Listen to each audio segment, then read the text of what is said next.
In this video, we're going to be building a custom PC that I use to build using PC Part Picker. It's using the 5060 Ti and a 7800 X3D.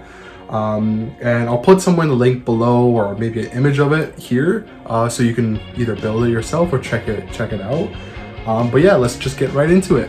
This is my current setup.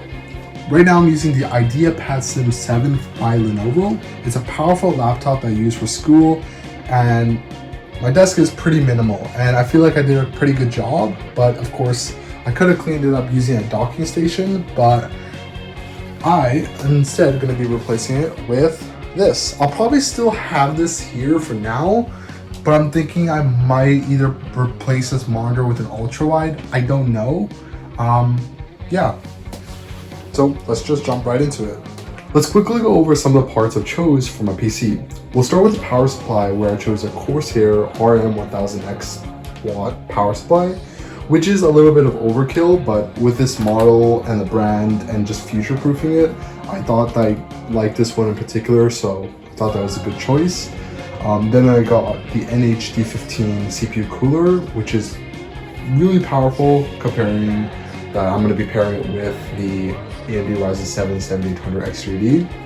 And then with this powerful CPU, I'll pair it with the 5060 Ti coming from Gigabyte. And then down below, I got we'll talk about the case. So I got the North Excel Fractal Black Tinted glass case for my PC.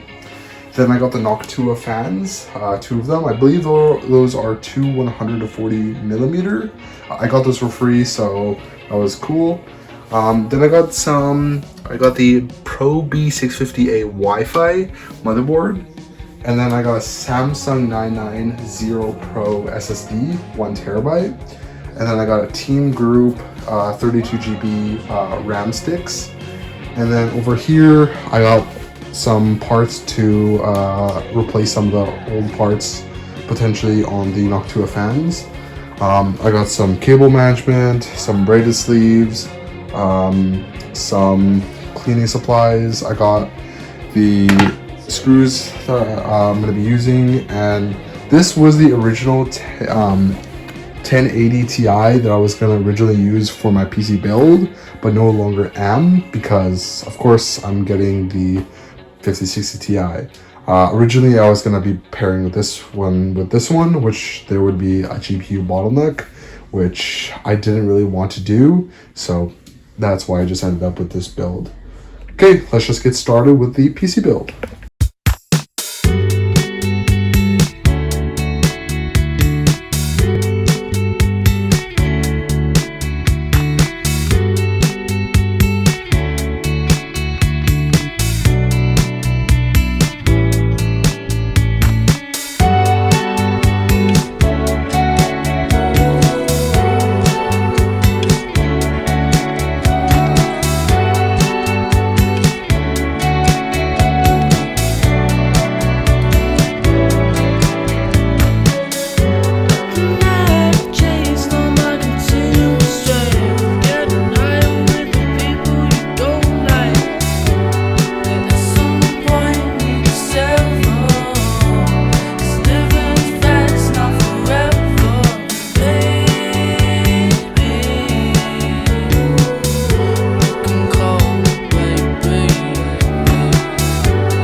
basically already finished my computer build.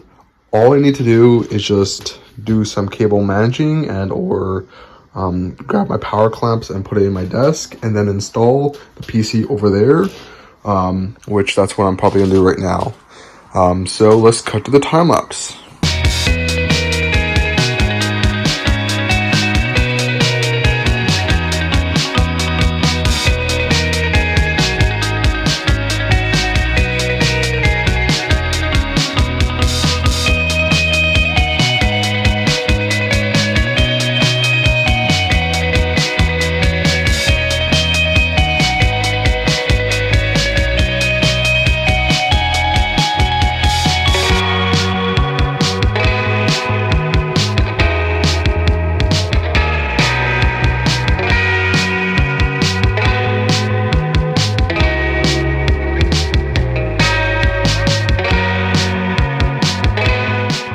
It took me a few days to build my computer, but I'm finally finished. And this part of this video is about the process of me creating my computer or building my computer and why I built it.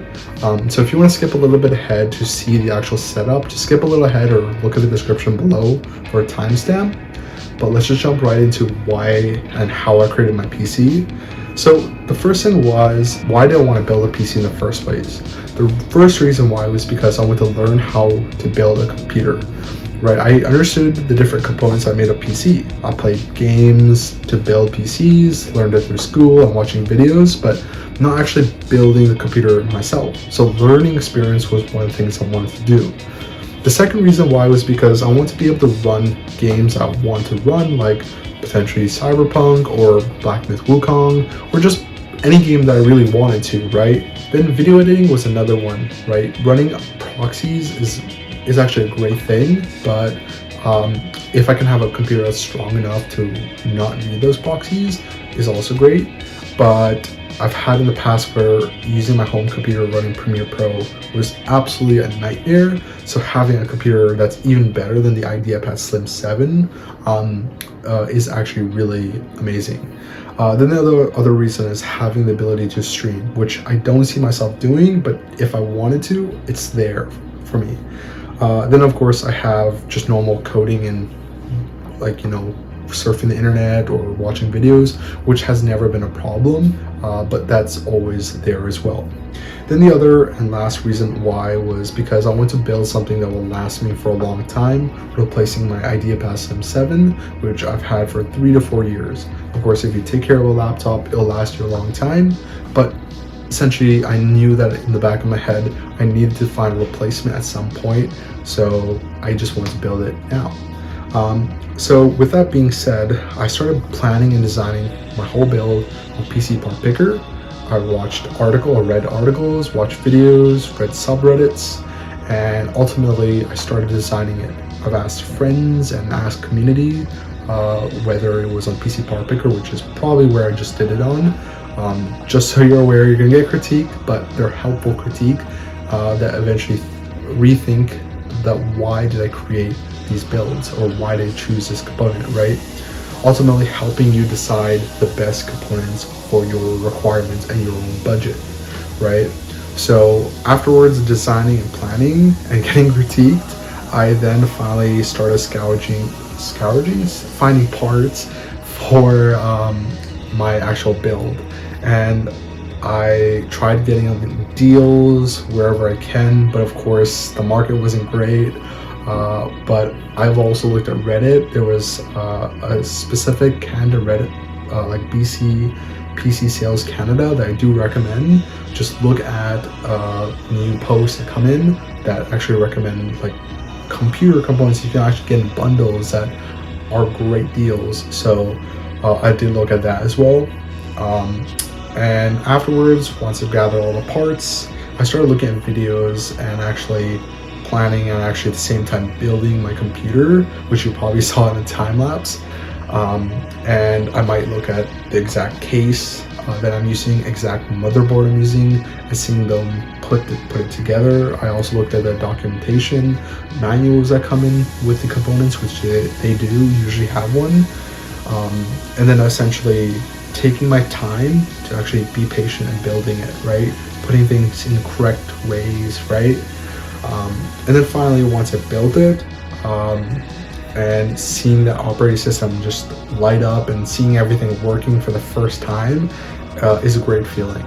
Now, from my experience from the things I've built and what I would do again differently, which is I would be more patient with finding the parts and trying to get better deals, because the market wasn't great, of course, I said, and I was a little impatient, but I think I could have found either better used parts or new parts for better sale, right? So if I sticked a little longer, I could have probably found better deals, which I recommend looking at, or potentially like Facebook Marketplace, where you can buy a whole PC for a fraction of the price for specific key parts that you need. So for my PC, the budget was a little higher, but with my same budget cut in like half, like multiple times, you could probably get, if not better than my PC, or equivalent to the results I got, which if you are patient and look around and scourge around, you can find a better deal than me. But ultimately, I was pretty happy with the amount of learning I did, the amount of planning that took into my PC, and lighting it up and seeing the actual PC just turning on was a great point. So now let's just quickly jump into actually seeing my whole PC setup. So this is the inside of the PC. So you can quickly see the actual graphics cards here, the Noctua fan, the two Noctua fans, then the motherboard of course is in the back, and the Fractal fans over there as well. And all the cables are hidden in the back of it, so it makes it really easy to do cable management. So that's the front, and then you have the actual Wi-Fi adapter, or the Wi-Fi antenna that they give, which I hooked up in the back here, and I just sit on top here. I could eventually replace that with an actual Ethernet port, or once I get an Ethernet line in my room, I can actually put that directly into my computer. Let's check out the front fans next. One thing that's really nice about this computer PC case is that it's super easy to take off and also looks really nice and has great cable management. These are the Fractal fans, which already come with the PC. So the idea about this chassis is that cold air blows in, and then it goes through here, circulates, and then hot air blows out from the back. And this fan is pulling air in right here, and then it would push the air out. So the idea is all this flows this way, and in the back it will go like this as well. So that's the idea of keeping everything going in one direction was the idea, and to have this as an extra. I think adding more fans, like you can also add, I believe, fans in the bottom and also two on the top I've seen, but I felt like this was something I really liked the way I set it up. Now this is the back of the PC where all the cables are stored. So Fractal makes it really easy to actually hide all your cables by actually doing proper cable management. They also give you nice areas you can actually slot your cables out into your motherboard. So right now all these cables are velcroed, and then afterwards they also give you 1, 2, 3, 4 slots right there, and 1, 2 slots right there to put your cables out to your motherboard. And then they also give you, I believe, 1, 2, 3 somewhere down here holes to actually put into your motherboard as well. And there's the power supply, but super easy. This is the back. I thought I did a pretty okay job. The only part that I didn't love as much was the fan cabling. I tried my best to actually give it a little bit of slack, and I used a little adapter cords to hopefully make it a little bit better, but I don't know, I tried keeping it as best as I can. That's the only part I didn't like as much, but that is my back of my PC. But let's just boot it up. So just gonna click it over here, turn it on, and it doesn't have a lot of LEDs, and actually the only LEDs coming is actually from the actual graphics card itself. I want to keep it a low profile, so that was kind of my goal.